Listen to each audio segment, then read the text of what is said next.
tentang ilmu sosial, kalau mengutip sedikit. Kenapa saya cerita ilmu sosial? Karena mau tidak mau. Misalnya riba.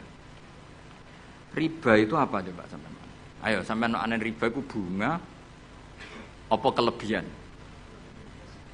Apa kelebihan sausik krus? Apa asal kelebihan? Kita ini apa ilmiah itu darani nabrak hukum, apa ra ilmiah gobloknya ra ketulungan. Saya pernah berdebat sama Kiai Khusyuk.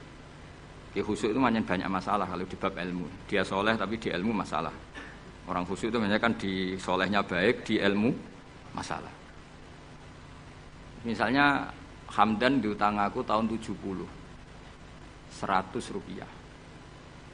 Saman itu dapat kambing.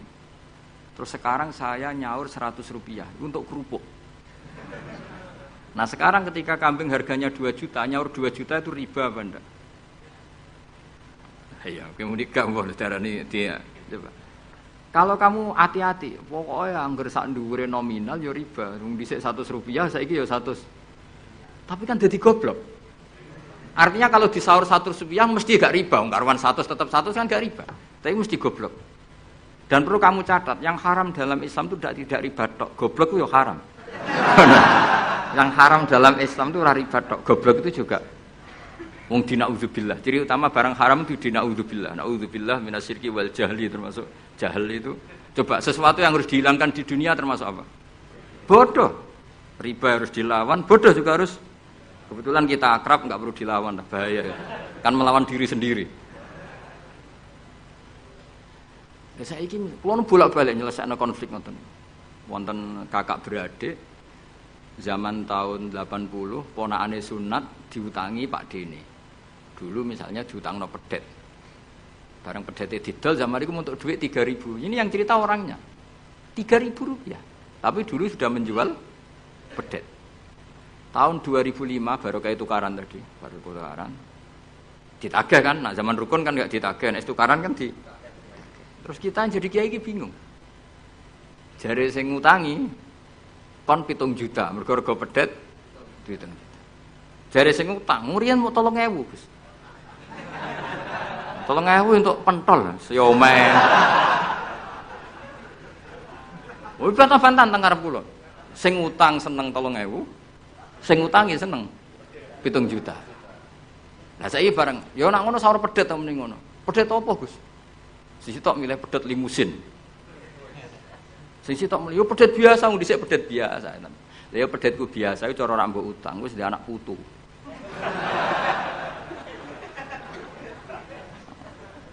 Coba tahun 70 nak duwe anak putu wis. Oh, luas kok kandha. Coba. Tapi jare sing utang, lah anak mati. Coba kalau kamu jadi kiai itu coba mau apa coba? Mulane wong dadi kiai iku berat-berat iku. Ora berat sih, konsultan hukum iku sampean dadi pengacara, menang ra menang nak sing kelas Jakarta iku 1 miliar. Nak kelas kabupaten cek 5 juta. Dadi kiai gak salam templek 20.000 taruhane swarga neraka. Wong desa paling salam templek 50.000 20.000. Takokane nek dijawab kliru swarga. Mane kula anggere dalu sing rayu pangeran Gusti wis pantese kula mlebu swarga. Wong ra melok utang kok melok mikir. Murwet. Nggih wonten tiyang setengah demenan, setengah nikah niki lapure mbek kiai. Wonten rondo ku ayu. Wis rondo ayu ning ndi menarik sunatullah. Dirabi tiyang. Dirabi tiyang di masna lah. Sirri. Suatu saat rondo iki wis ora seneng mbek sing lanang. Jare rondo iki muni wis dipegat. Sing lanang digoleki wis ra ono. Ketoke ya rong megat. Nah cara hukum itu kan terus kene dadi kiai melok bingung. Bingunge iku nak marondone ayu kita tambah bingung meneh, kita rabi ta ora malah bingung meneh. Nah. Ora mboten bingung hukume, nek iku ora kowe selera-seleramu. Enggak, kula mboten kepikiran. Bingungnya gini, kita ini kan menghadapi dua hukumnya Allah Ta'ala. Nak delok tolak dan tidak tolak. Berarti cara al-aslu adamuhu. Berarti kalau mungkin tolak, mungkin tidak, pilihannya tidak tolak. Karena al-aslu adamut tolak. Tapi kalau melihat al-musaddaq fil uqud itu biqauli arbabiyah atau qaulu arbabiyah. Padahal ini perempuan ini mengklaim sudah ditolak. Pertanyaannya, wilayah tolak itu tidak milik perempuan. Kita harus mengkonfirmasi sama lelakinya karena yang punya wilayah tolak itu lakinya ora iso dihubungi. Pernah bisa tak hubungi tak tanya, Kang, bojomu wis pegat ta urung? Urung lho Gus, lumayan nggo cadangan. Pusing meneh kan. Dilaporane KUA ora resmi. Coba kira bingung gitu iki. Ngukumi salah neraka. Ngukumi bener ora melok ngeloni. Wis jajal gak pusing. Kan ora ono untungi. Salam templek mau 20.000 iku. Lho kira ora rasane dadi kiai. Akhirnya kalau nak ketemu sing lanang tak wamuk.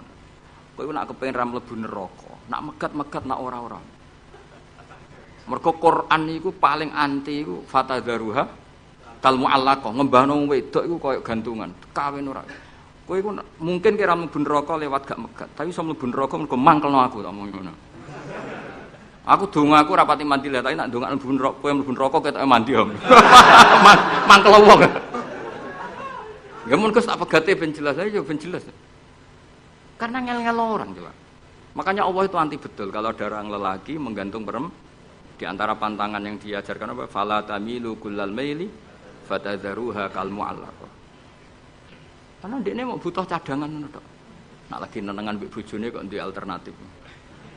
Mergo si wong iki zina moh, tapi kalong jatahe biologis ya moh. Wis ngono-ngono kan urusanmu, aku sing pusing, mesti ditakoki hukume. Lah bolak-balik enak kiai sing terkenal gak ngalim ora ono wong takok. Mok wong rono dukun mandi ra mandi ngekeki ning arep. Penak ndi dadi kiai hukum mbek kiai dukun. Kiai dukun kan mandi ra mandi mukadimah gula 2 kilo. Nak mandi ditambahi, nak ra mandi gak ditarik. Aman kan? Nak kiai hukum ora. Ngomong halal haram wis repot, nak salah neraka. Bener 20.000. Seru banget. Nane kula sering rayu pangeran Gusti, kula niku pantese mlebu swarga. Salah kula kathah las, pokoke pantese mlebu swarga. Jadi, mboten urusan GR mboten, jenengan pantese ulama mlebu swarga. Yo repot. Pemene urusan kawin, riba. Karena kita ngadepi hukum sing rubahnya itu Masya Allah. Ya kayak tadi misalnya kue anut uang itu tidak turun. Darani goblok. Wong gladak kula yang sekarang dinyang wong 200 juta sekarang itu. Itu dulu buyut saya kata ibu tukune mau 700 rupiah. Karena uang dulu kan ono sen, di bawah sen ada lagi, di bawahnya lagi ada lagi. Jadi 700 rupiah itu ya saiki misalnya gladakku tak dol 700 rupiah. Iku nggo tuku gentenge tok ya ora cukup. Makanya kita ini jadi bingung kan kalau ngukumi utang piutang di masa lalu itu dikrus pakai apa? Ada ulama yang mengatakan dikrus pakai emas. 700 rupiah zaman itu kalau digramkan dapat berapa gram? Ya memang itu paling gampang. Sampai sekarang ya kita pun seperti itu. Misalnya makanya untungnya pangeran itu luar biasa ya. Perangkat itu tetap ditetapkan sama Allah. Misalnya gini, ada orang konflik utang piutang di depan saya. Tak takoki pedet zaman itu regine pinten, Mbah? Zaman itu 700 Gus atau 3.000. Ya sudah kita tanya di apa itu? Di apa sajalah tanya yang ahli-ahli emas itu tahu. Zaman itu 700 rupiah atau 3.000 dapat emas sekian gram. Mau ndak? Jadi Allah itu menyediakan perangkatnya. Dalah kula nu kathah kanca akrab sing bakul emas. Jadi kula nu akhirnya takok, jek iku golek referensi emas tahun 70 itu 3.000 untuk pirang gram. Nyata ya wis untuk akeh. Karena polanya sama, napa? Emas itu kan sama terus sampai ila yaumil kiamat. Makanya bank di dunia pun, World Bank maupun BI sampai sekarang acuannya tetap harga emas. Iku Allah Subhanahu wa taala. Allah iku zat sing maha pinter. Jadi nilai dolar, nilai rupiah gak stabil tapi nek harga emas tetap stabil. Artinya gini, kalau kita utang 1 juta zaman itu kok untuk emas 2 gram, 10 tahun kemudian ya sudah, pokoknya emas 2 gram. Meskipun sekarang harganya 4 juta. Paham ya? Jadi tetap Allah udah melperangkat. Akhirnya kula ya dadi ulama ya rapati bingung. Yus pokoknya kruse emas iku piro? Iki nak kowe anut aku. Mungkin sing mbok takoki aku. Nah nek anut aku ya aja takok aku. 20.000 ngajak neraka.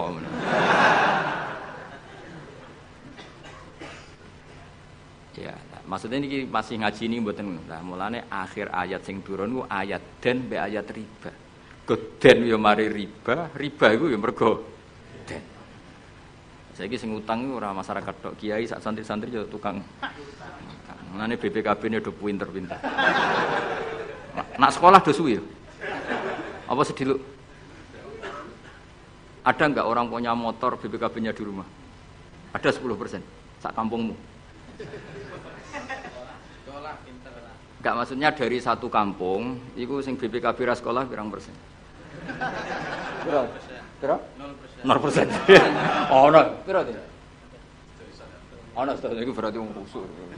Ampun, weling mesti iku tukang gadekno. Pirang persen Kang Ali? 10 ana. Dari iki ra ono. Jek ono 10. Ono.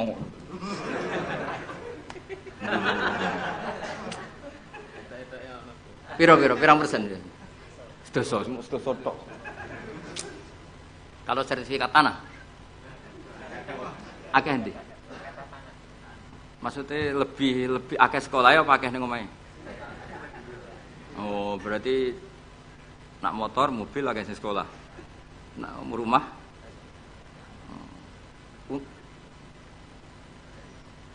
akeh sing aman. Alhamdulillah. Ya makanya Nabi nanti ngendikan innamar riba finnasiyah. Ya innamar riba finnasiyah. Karena maksudnya riba itu normalnya memang gara-gara tempo. Makanya kalau suwun sinten mawon yang mencintai saya, usahakan sesuatu itu jangan nasihat. Kulon mboten sombong, kulon nganti saiki belum pernah beli sesuatu kredit. Karena aku kiai. Maksudnya orang kok ngaramno kredit, aku iku kiai. Keruwetan kan? Kiai kok ditanggal. Lucu kan? Orang wedi akhirat tapi wedi tanggal. Misalnya mobilku kok kredit itu kan wedi tanggal. Lucu kan? Nak kowe kan pantes ora pati kiai. Ngono kan lucu kan? Wes lucu, boy lucu. Tapi ya ora haram. Haramno sampean ra di mobil. Tapi nak iso nak kiai terutama wong alim ya. Nak kiai ra pati alim ra apa-apa. Nak sing alim-alim kan iman. Karena beda ya fungsinya ulama sama kiai. Kiai itu orang soleh yang harus kita hormati. Seorang kiai itu orang soleh yang harus kita hormati. Tapi biasanya kan enggak pati totokan hukum. Nah ulama itu pusing tenan. Takokane wong aneh-aneh. Wis aneh. Pemene kadang ana wong dibojo nganti loro, sing lanang ku loro. Ini perkara iki gitu. Mengkonfirmasi pertama kata suaminya menceraikan, akhirnya sing wedok wani rabi. Waline wani ngrabekno. Jebule klaim bojo pertama tidak mencerai. Akhirnya kan dibojo loro. Lalu iddahnya itu iddah dari siapa? Itu zaman Sayyidina Ali wis ana pertanyaan seperti itu. Duka Sayyidina Ali. Sayyidina Umar zaman Sugeng ya ana pertanyaan seperti itu. Karena kita bisa apa coba? Kita di kehidupan masyarakat itu bisa apa? Artinya bisa apa? Rondo tadi wis dirabi wong. Ada informasi menceraikan. Lah anak rondo ayu sing Izaud Sani itu kok kan orang mengkonfirmasi banyak-banyak wis kebelet rabi. Lho beda nak setengah rayu, mungkin wong sempat ngecek tenan ta ora. Tapi nek wayu kan ono kabar rabi kan apa kabar diceraikan kan wis cepet lho. Gitu kok coba bayangno. Masyarakat itu gak santri. Siapa cepat dapat. Kita bisa berbuat apa coba? Wis kadung terjadi coba. Itu zaman Sayyidina Ali ada pertanyaan seperti itu. Bisa apa coba? Sayyidina Umar ya ada pertanyaan seperti itu. Makanya terus kita ini mikir masalah otoritas tolak. Siapa? Tentu Zaud. Tapi alhamdulillah di fikih-fikih kita, saya termasuk orang yang paling gigih mengkaji fikih fashun nikah. Di fikih kita itu memang perempuan tidak punya hak tolak, tapi punya hak yang mangkel itu anaknya didakok meja. Pakani kitab. Jadi ora rafa mau ngamuk ngono tok. Saya punya teman hafal Quran, tiap deres itu pertama gak apa-apa, bareng suwe-suwe. Apa nak deres terus warak. Saking ekstrimnya perlawanan istri. Tapi ngono lah ya ora rafa. Ya tetep dhe anak, ya tetep lucune wong wedok kan ngono. Ngamuk lah ya tetep ae dhe anak. Jadi dunia ini penuh keajaiban. Jadi kalau di tetangga tukaran terus, tapi anaknya tetap kakak. Neng kene ya padha. Alhamdulillah bagus. Jadi tukarannya ya terus, gawe anak ya. Ngono nganti tua ya ora pegatan. Ngerti-ngerti anake 8. Judes kabeh, mergo terlatih ngono omah. Mulane wong wis kudu yakin rahmate pangeran. Ora ana zat sebaik Allah. Wong tukaran entuk rahmat. Lho rino tukaran bengi entuk jatah. Solares urip wis pokoke syukur napa? Syukur. Ora sama macam-macam. Urip niku syukur. Sing seneng ning donya wis rahmati Allah wis wa rahmati wasiat. Sarai iso rahmati Allah dibatasi. Keluarga harmonis sing iso nyukupi bojone sing ora iso wa rahmati wasiat. Sing ora iso nyukupi ya untuk jatah, sing nyukupi untuk jatah wong pangeran ora kena diatur. Mulane kula nu termasuk kiai yang enggak setuju ana kawin dinasihati ngene ora perlu. Angger pangerane cek Allah lan selalu pangeran ya Allah, ya mesti Allah, tetep rahmate luwih jembar timbang kesalahan kita. Wis mesti. Ya nyatane yo, coba kalau kita memenuhi standar fikih iku wis pegatan kabeh. Bojo ra iso nafakahi oleh di fashun nikah. Engko bojomu kok cacat sing ngilangi syahwatmu ya iso oleh di wis ruwet-ruwet. Kula cek eling dawuhe Mbah Mun. Ngaji fikih. Nak sugih wajib nafakahi 3 mut mbok pira. Nak sedengan 2 mut. Nak melarat sak mut kuwi ana urutane. Nak ra iso nafakahi sakmene boleh fashun nikah. Mbah Mun ngaji fikih. Santrinya saya. Itu terakhir Mbah Mun ngendikan ini. Iku apa-apa kawin apa-apa dagangan. Mergo kemudian di fikih itu ada hukum begini, hukum sing rada aneh, yen fikih aneh. Jika dalam 1 hari 2 hari bojo iku utang untuk kehidupannya sendiri, maka minangka utange zaud, utange suami kan gitu. 1 bulan bojomu utang tangga ning toko untuk nafkah dirinya dan anaknya. Minangka utange zaud ta zauja? Zaud. Tapi dhewe Mbah, untunge wong Indonesia ora ono di pikiran ngono. Jadi misalnya sing wedok diutang kok dekne di rezeki ya disaur dhewe. Kemudian nek sing lanang wis ketok ustaz, malah sewenenge pol, di guru mubal, di bojo mubalek wis sewenang. Kemudian nek bojone khotib wis sewenang, wis kan apa kowe. Kemudian hafid ngono sewenang. Hafid, khotib, mubalek, ustaz itu perangkat-perangkat untuk terbebas dari apa kewajiban nafkahi. Yo enggak ngerti. Lha iki takoki ustaz jeneng arep ya. Jadi barokah status ustaz itu mertua ya sewenang.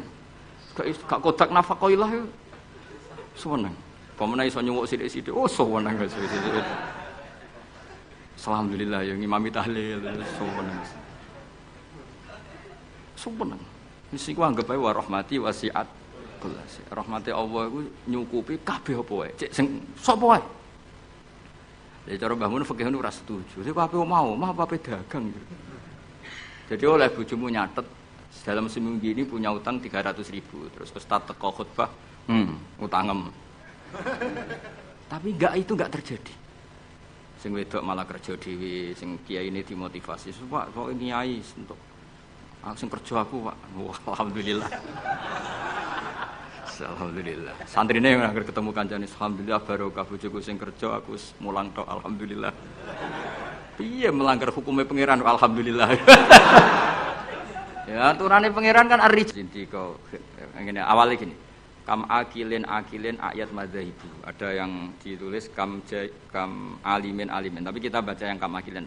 Kam akilin ayat madzhabibu. Kam jahilin talqahumar suqa. Hadzal ladzi khayyaral anama qatibatan wa sayyaral alimal dikhri rozintiko. Mulane aku mbek syair iki ra setuju sing bait separo terakhir. Rodok kacau. Kam akilin ayat madzhabu. Banyak pakar ekonomi. Tapi akhirnya saking bingungnya, madzhab ekonominya itu akhirnya ra pinter-pinter. Saya di Kudus itu kerja apa ya? Ndelok retail. Wah, kayaknya prospek. Bareng dihitung meneh. Modalnya dari mana ora sida kerja. Mikir no, kalau Kudus kota kretek, wah berarti harus jualan rokok. Bareng dihitung meneh, perizinannya susah, enggak sida meneh. Sementara wong bodoh pe kerja wae. Ngerti-ngerti sugih. Mulane kam akilin ayat madzahibu. Banyak orang punya akal cerdas, punya rumus besar tapi ribet. Kayak kiai pinter biar pinter, itu mesti berkah rapati pinter. Kiai terlalu pinter. Wah, kalau orang Kudus, kiai di Kudus harus gini metodenya. Kulturnya orang Kudus begini, jadi saya harus begini. Tren milenial begini, saya harus begini. Ribet. Saking banyaknya teori akhirnya belum melangkah niai. Ono sing apal tahlil penting muka mlaku. Bar tahlil iki, bar tahlil untuk berkat sesuk ono mati berkat meneh, bariku ono wong kawin berkat meneh. Sing ngerti-ngerti ya dadi kiai tenan. Sing iki jek ngapal iku eksperimen. Wong bodho ngono ning bab mergawe. Anane kancing adol kancing, anane sarong ya adol. Ngerti-ngerti sing bodho gak. Wong sing pinter kan gak. Saya bisnis apa ya? Bareng didelok sarong prospek, bareng mikir. Tapi kan orang beli sarong itu setahun 2 kali. Akhirnya ra sido. Iku jenenge kam akilin ayat madzaibu kam jahilin talqahu marzuqa. Terus hadzal ladzi khayyarul anama qatibatan. Fenomena ini itu yang membingungkan semuanya. Jajal sampean profesor, doktor, tata negara. Kadang dipimpin presiden sing sekolah ini fakultas kehutanan. Nak pengiran sing ngersakno kabeh apa sih? Ya semua udah pengiran. Kowe kudu rido, iku kersane pengiran apa-apa. Jadi nak takok hukum tata negara ya takok. Gimana Pak ini menurut hukum tata negara? Ya jawab ngene kongkon atasane. Dia ada bantah, lu jenengan yang presidennya malah dipecat malah repot. Kayak aku ketua yayasan menangan. Pak, golekno takbir sing ngolehno santri ditariki dhuwit. Semua ngalim golek takbir. Sing ketua yayasan santai wae. Wis ketemu Pak takbir. Nasib. Suku pangeran wis gak iso dilawan. Ayo jenenge hadzal ladzi hayyarul anama qatibatan. Ini yang membingungkan manusia. Banyak loh. Direktur ekonomi yang orangnya sekolahnya di insinyur. Tapi kebalikannya, yang nangani perhutanan kadang sing ahli itu yang dulu sekolahnya itu filsafat. Ora ono hubungannya. Nah, yang bed terakhir itu yang kamu harus gak percaya, itu bahaya kalau kamu percaya. Wasayyarul aliman nikhriro zindiko. Fenomena itu menjadikan banyak orang pinter yang menjadi kafir zindik. Itu yang saya kurang setuju karena mosok segitunya itu kan selama ini kita tahu begitu ya mau guyu-guyu tok. Takdir ngono tok misalnya. Ya misalnya wong alim iso maca muin dipimpin ketua yayasan sing ra iso ngaji. Kowe dadi kafir zindik apa mau menamuni takdir? Nasib ya berita. Artinya bed yang terakhir itu kita enggak ikut itulah. Masa sampai segitunya apa? Wasayyarul aliman nikhriro zindik. Fenomena itu menjadikan wong sing alim tahqiq dadi kafir apa? Selama ini kan enggak sampai segitu. Enggak sampai lah. Mau geremang-geremang ngene apa? Nasib. Gelar apa Kang dokter? Kerja apa ning pabrik iku? Pangkat apa? Biasa anak buah. Lah ketuane apa? Ratu sekolah. Itu kira-kira jadi kafir zindik apa mau muni wiridan nasib? Nasib. Alhamdulillah lah. Wis ra usah nganti. Lho nggih memang seperti itu. Kalau nek kecelok wong alim, kadang iku guyu ini. Saya itu pernah haji plus. Ya model bodoh. Ora bodoh ngenyek wong. Bodoh. Haji di kursus sampai mutawif sing potongane iku maca takrib ora iso. Yo dituwurano detail batinku, sembrono. Sedoso gede tenan iki kok. Kene maca kitab sak foto-foto diterangno. Matekno wong. Apa dalilnya kalau bisa romyul jimar qabla zawal? Kan dekne iku karena rapati ngalim, dadi standar wae. Angger romyul jimar ya ba'das zawal. Wes ya SOP standar operasional. Lah sing kelompok sing alim wong telu. Akhirnya cocokan mbek kula. Sing waras ngalas mbarno sak uni-unine kan. Sing jelas malaikat do tersinggung, wong alim sing diomongi ngono panjang. Ruwete ra karuan. Dijak nafar awal mau tenan. Padahal negara inginnya kita nafar awal karena shiftnya kloter itu harus sudah cabut dari Mina. Dia nggak mau. Yes, yes. Melok bodoh kira. Gusti, hari-hari ini kalau ikhlasnya jadi wong bodoh timbang geger. Timbang apa? Kita ini kan sinau kitab nganti sak boto-boto sampai roh carane balang jumroh itu sapike watu saka Musdalifah. Kita ini sebagai wong alim kan tahu-tahu tanya, apakah semua batu sah apa enggak? Terus sampean asal batu apa syaratnya harus dari Musdalifah? Lalu kalau batu bekas yang dipakai kemudian bekasnya, boleh enggak dipakai? Kene pikirane wis tok kono SOP weh. Standar apa? Kan ribet. Ngadepi wong bodho ku ribet. Kono posisi ketua rugu. Lah aku ya mau mikir, padahal ngetokno ngalim malah dikongkon mimpin malah repot. Wis bayar kon mimpin, wis moh. Nah, akhirnya bodoh. Tapi wong jenenge wong alim kan yo tersiksa. Tersiksa lho Kang, dadi wong alim terus dijak bodoh tersiksa. Ya beritane mau takdir. Takdir.